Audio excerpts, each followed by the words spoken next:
everyone, good evening. This is Manay Gina and welcome back sa aking YouTube channel. So guys, for today's video, pag-uusapan natin ang mga issue dito sa shoe business.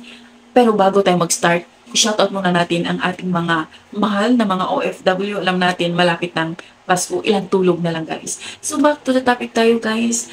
Alam natin na, iwan ko patapos na yung taon ha, pero nauso, humahapon mo talaga yung mga screenshot issue na yan.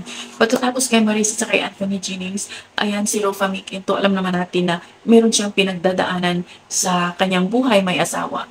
Kasi nga, meron ngang mga screenshot na nagsipaglabasan, nandoon yung mga conversation nilang mag-asawa at makikita doon na mayroon talagang problema sa kanilang pagsasama. Pero sana lang no, kasi sana lang maayos. Ganyan naman talaga yung buhay may asawa. Minsan hindi kasi siya lahat na lang happy. Hindi kasi siya, mayroon talagang problemang darating sa inyong mag-asawa. Nasa mag-asawa na lang yun kung paano nila i-handle, kung paano nila i-solve. Pero sana, pareho silang willing na i-save yung kanilang marriage, no?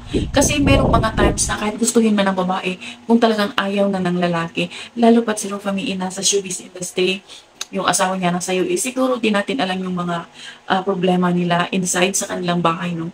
Pero sana lang maayos at sana ma-resolve at sana sayang yung pinagsamahan, di ba may anak na sila, sayang. Sana both parties willing na iayos yung kanilang married life.